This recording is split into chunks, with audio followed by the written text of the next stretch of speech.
So guys, जैसा कि हमने पिछले एपिसोड में देखा कि शियाओ ने वांगशी को कैद कर लिया था और उसे बेचना चाहता था। बियानयू ने भी उसके साथ एक डील की थी, पर एल्डर ने उसे साथी डिसेबल को भेजने से मना किया और उन्हें एशियन टेस्ट को समझने को कहा था, जिससे सभी वहां से ट्रेजर की तलाश में निकल गए थे। शियाओ ने गुफा में बैठकर कल्टिवेशन की कई सारी पील के साथ उसने अपनी पावर को बढ़ा लिया था और वो फाइनली हेवनली गॉड रियल्म में प्रमोट हो गया था। सभी ये फिनोमिनन देखकर हैरान रह गए थे कि ये काफी खुश थी, पर तभी वहां पर तियानजी आ गया था जो शियाओ से लड़ना चाहता था, पर एल्डर ने उन्हें भी लड़ने से रोक दिया। शियाओ जब किंगी के साथ अपने दोस्तों के पास जा रहा था, तभी उसकी फेंग यू पर नजर पड़ी जिसे जिन्यू मारना चाहती थी, पर शियाओ ने उसे दूर फेंक दिया। जिन्यू मरी नहीं थी, वो वापस ऊपर उठ आती है, पर शियाओ उसे संभालने का कोई मौका नहीं देना चाहता था, इसीलिए वो तेज लाइटिंग के साथ अटैक करने के लिए उसकी तरफ बढ़ा, मगर जिन्यू उसके हमले से बचने लगती है और एक साथ दो ट्रेजर को बाहर निकाल लेती है और दोनों से शियाओ के ऊपर हमला कर देती है। सेवन क्लड फेरी गोल्डन एरो जो पहला ट्रेजर था जिसे फेंग वू से उसने छीन लिया था, शियाओ ये बात जानता था। वो उस एरो को अपने हाथ से पकड़ लेता है और अपने पास रख लेता है। तभी उसका दूसरा ट्रेजर भी एक्टिवेट हो गया जो स्काई कवरिंग सील का एक रेप्लिका था, जो हेवनली गॉड रियल्म तक के पावरफुल पेटिशनर को भी आसानी से अपने नीचे दबाकर खत्म कर सकता था। वो सील लगातार शियाओ की तरफ बढ़ रही थी और उस पर लगातार दबाव क्रिएट कर रही थी। पूरी जमीन हिल रही थी, मानो शियाओ के साथ ही पूरे पहाड़ को फाड़ देगी। शियाओ ने अभी तक कोई पावर एक्टिवेट नहीं की होती, जिससे जिन्यू को ऐसा लग रहा था कि वो मरने वाला है। वो वापस मजाक उड़ाते हुए कहती है कि तुम्हारे 3000 रियल्म के लोग वाकई सुअरों की तरह है, जिनके पास लिमिटेड रिसोर्सेज है, जिससे तुम मेरे हाथों भेड़ चढ़ने वाले हो और अब तुम दोनों के ट्रेजर भी मेरे होंगे। किंगी और फेंग वो भी परेशान हो गई थी, पर तभी शियाओ की आवाज आती है कि तुम्हारे शब्दों के अनुसार अगर तुम मेरे सामने कमजोर हो तो ये सील मेरी होनी चाहिए। और वो अपने लियो वाइन की मदद से उस जाइगेंटिक स्काई कवरिंग सील को कवर करके सरप्रेस करने लगता है। धुएं की वजह से कुछ दिखाई नहीं दे रहा था, पर शियाओ ने अब अपनी गॉड बॉडी को एक्टिवेट कर लिया था, जिससे वो उस सील को अपने पास रख लेता है और जिन्यू से कहता है कि यह छोटा सा ट्रेजर भी वाकई काफी अच्छा है और ये लोगों को मारने के लिए गॉड स्टोन टैंक की जगह ले सकता है। अब वो जिन कुन पर हमला करने लगा, पर वो भागने की कोशिश कर रही थी, पर वो अपने गॉड हैंड से उसे पकड़ने लगता है। अचानक आसमान लाल हो गया और एक तेज एनर्जी उसे रोक देती है। अब शियाओ अपनी गॉड बॉडी को भी डीएक्टिवेट कर लेता है। वहाँ लाइन पर बैठकर वांग यांग आ जाता है, जो जिन्यू की तरह ही एक करंट लो स्टूडेंट था और उसकी पावर भी गॉड रियल्म में होती है। जिन्यू से कहती है कि बिग ब्रदर मेरी मदद करें। वांग यांग उसे कहता है कि मैं तुम्हें इस आपदा से बचा सकता हूँ, पर वो seven क्लड immortal God arrow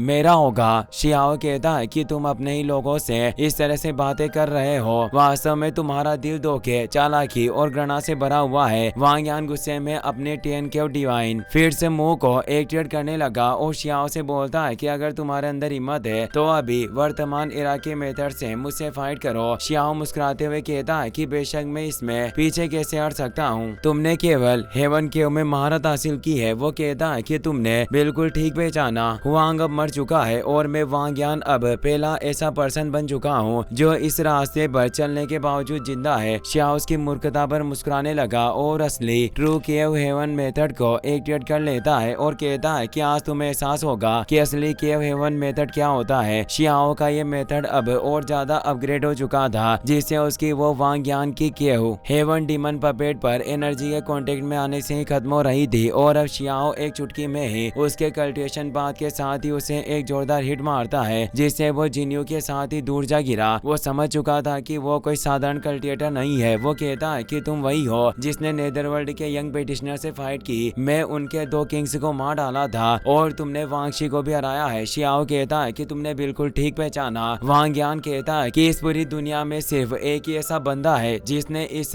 only केव हेवन मेथड को हासिल किया है, तुम जरूर हुआंग हो। ये कहते हुए वो अपना दम तोड़ देता है। शियाओ अब चारों तरफ अपने मैसेज को फैलाने लगा और वो कहता है कि आज के दिन से जो कोई भी मेरे 3000 दाओ स्टेट के लोगों को बुली करने की कोशिश करेगा वो मेरा भी दुश्मन होगा। शियाओ का ये मैसेज चारों तरफ फैल रहा था और अब सभी को पता चल गया था कि शियाओ जिंदा है और वो वापस लौट आया था। काओ युशेंग, किन हाओ, चांग गोंगयान ने भी ये मैसेज सुन लिया और वो खुश थे कि शियाओ जिंदा है। वहीं अब हमें निंग चुआन को दिखाया जाता है, जिसे जब पता चलता है कि शियाओ जिंदा है तो वो काफी गुस्सा होता है है। वो बोला कि आखिर वो कमीना इस बार भी कैसे बच सकता है। वहीं शियाओ अब अपने दोस्तों के पास आ गया था और वो सभी साथ मिलकर पार्टी कर रहे होते हैं। शियाओ उनके लिए उस टाइगर बिस्टे को भी ले आया था जो वांग यान का पपेट था। वो कहता है कि इसको खाने के बाद निश्चित रूप से तुम सभी की हड्डियां स्ट्रॉन्ग होगी। और अब वो साथ में बैठकर शराब पीने लगते हैं। सभी काफी खुश थे। वहाँ पर ड्रैगन प्रिंसेस भी मौजूद थी। वो सभी से कहती है कि आज काफी खुशी का दिन है। शियाओ हमारे बीच वापस आ गया है, इसीलिए हमें इस पलों को अच्छे से एंजॉय करना चाहिए और खूब शराब पीनी चाहिए। और वो जल्दी जल्दी एक और प्याला पी लेते हैं कि नाओ अपने भाई से कहता है कि मुझे हमेशा से विश्वास था कि भाई आप अभी भी जिंदा हो। आप न केवल उस प्रीमोर्डियल एशियन माइन से बाहर निकलने में कामयाब हुए बल्कि आपने उस 6 से 5 रीइंकार्नेशन वाली टेक्निक में भी महारत हासिल कर ली। शियाओ से कहता है कि छोटे तुम भी अब काफी बड़े हो गए हो। चांग गोंगयान शियाओ के लिए उस टाइगर का बुना हुआ मांस लेकर आता है और उसे कहता है कि युआन फेंग को भी जरूर तुमने ही खत्म किया होगा, पर वो इस बात को इतनी आसानी से जाने नहीं देंगे और वो युआन किंग अपने एनोई को जल्दी एकेडमी में तुमसे बदला लेने के लिए भेजेगा, क्योंकि युआन फेंग युआन किंग का इकलौता पोता था जिससे उसके पास इतने सारे ट्रेजर थे। शियाओ इस बात की फिक्र नहीं करता। वहाँ पर विज भी मौजूद थी जो किंगी को शियाओ से दूर देख कहती है कि तुम इस अच्छे माहौल को बर्बाद कर रही हो। हर कोई जानता है कि किंगी तुम हमेशा भाई वांग के बारे में सोचती हो, पर लोगों के सामने ऐसे शो करती हो जैसे तुम इससे प्यार नहीं करती। किंगी शर्माते हुए कहती है कि आखिर तुम्हें कैसी बातें कर रही हो, इस तरह लापरवाही से बात ना करो। विच कहती है कि मैं कुछ गलत नहीं कह रही। मैंने सुना है कि जब तुमने युआन किंग के द्वारा शियाओ को मारने की खबर सुनी तो तुम अपनी बॉडी को यूचेन के साथ मर्ज करने के लिए तैयार हो गई थी ताकि शियाओ का बदला ले सको। ये सुनकर लिटिल बनी फेंग वो और ड्रैगन प्रिंसेस चौंक जाती है और बाकी सभी भी ये सुन हैरान हुए। शियाओ भी पूछता है कि क्या ये वाकई सच है, पर किंगी के पास कहने का कोई शब्द नहीं थे और उसकी चुप्पी ये साबित कर रही थी कि विच की बातें पूरी तरीके से सच है। कि नाओ कहता है कि मैंने लंबे समय से सुना था कि मिस किंगी आप मेरे भाई को चाहती हो। आज वास्तव में मैंने देख भी लिया। किंगी इससे शर्मा जाती है और शियाओ पर अपनी एनर्जी छोड़कर उसे इशारों में इन बातों को दबाने के लिए कह रही थी और वहाँ से चली जाती है। सभी जोर से हंस रहे होते हैं। शियाओ किनाओ की टबली बजाता है तो किनाओ पूछता है कि भाई तुम आखिर मुझे क्यों मार रहे हो। तभी वहाँ काफी तेज हवाएं चलने लगी और एक तेज एनर्जी के साथ एक मैसेज आता है कि वांग तुमने सजा पाने के लिए जल्द ही एल्डर एकेडमी हॉल में आना होगा।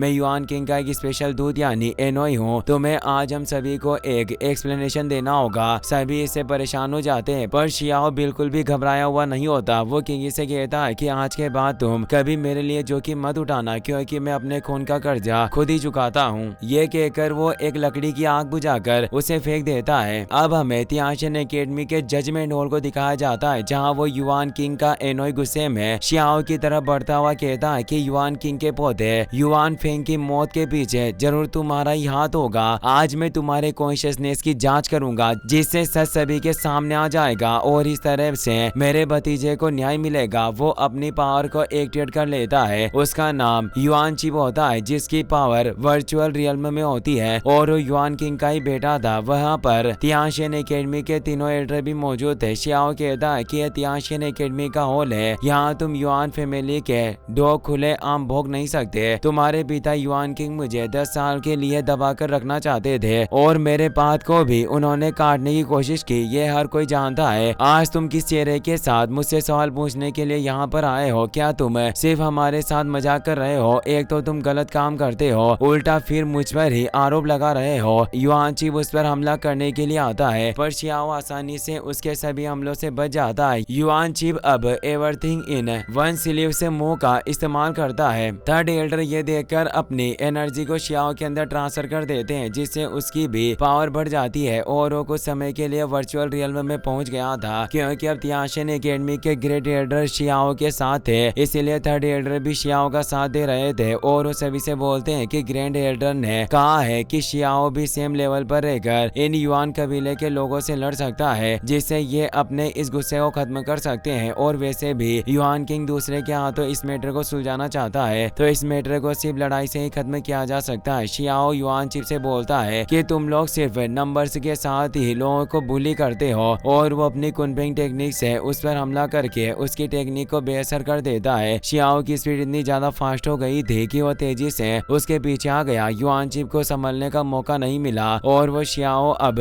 उसे हॉल के बाहर ग्राउंड में में ले आया और धोबी के कुत्ते की तरह पीटने लगा। युआनची बोला कि तुम मुझ पर हमला करने की हिम्मत कर रहे हो, क्या तुम्हें डर नहीं लग रहा? शियाओ कहता है कि तुम चिंता मत करो, जल्दी उस युआन किंग का भी मैं ऐसा ही हर्ष करूंगा कि उसकी 7 पीढ़ियां मेरे नाम से ही कांप उठेगी। और वो उसे ग्राउंड पर फेंक देता है। तीनों एल्डर भी बाहर आ गए थे। युआनची बोलता है कि एल्डर क्या आप इस लड़के को ऐसे ही मनमाने ढंग से कार्य करने देंगे? और वो उनके पास जाने लगा पर शियाओ उस पर दोबारा हमला करता है जिससे उसके कई सारे दांत टूट गए। सेकंड एल्डर उसे बचाना चाहते थे पर थर्ड और फोर्थ एल्डर उसे रोक देते हैं और कहते हैं कि क्या तुम ग्रेट एल्डर के ऑर्डर का उल्लंघन करना चाहते हो? शियाओ युआनची से कहता है कि तुम वाकई एक बेकार कुत्ते की तरह हो। फिर भी मुंह उठाकर तियाशिन एकेडमी में चले आए और उसे पिलर पर दे मारा। थर्ड एल्डर उसे कहते हैं कि अगर युआन किंग भी यहाँ आ जाए तो वो भी तुम्हारी तरह अहंकारी नहीं होता। मुझे आशा है कि जरूर तुमने आज एक सबक सीख लिया होगा। शियाओ कहता है कि एल्डर आप सही कह रहे हैं, हमारे तियाशिन एकेडमी में इन जैसे डीमन की कभी भी जगह नहीं रहनी चाहिए। और वो उसे फिर से पीटते हुए काफी दूर फेंक देता है। युआनची कहता है कि लड़के, आज तुमने मुझे इस तरह से अपमानित करने की हिम्मत की। तुम कभी होली एकेडमी और इमोर्टल एकेडमी में प्रवेश नहीं कर पाओगे और कोई सुप्रीम मेथड को भी कल्टिवेट नहीं कर सकोगे। अभी भी वक्त है, रुक जाओ और मुझसे माफी मांग लो। पर शियाओ से लगातार थप्पड़ पर थप्पड़ मारने लगा और कहता है कि तुम होते कौन हो मुझे दूसरे एकेडमी के बारे में ज्ञान देने वाले? तुम्हारी किस्मत में जरूर मेरे हाथों से मर जाना ही लिखा होगा। एल्डर जानते थे कि अगर वो इसी तरह से मरता रहता तो उसके प्राण स्वाहा हो जाएंगे, इसीलिए वो कहते हैं कि बहुत हो गया,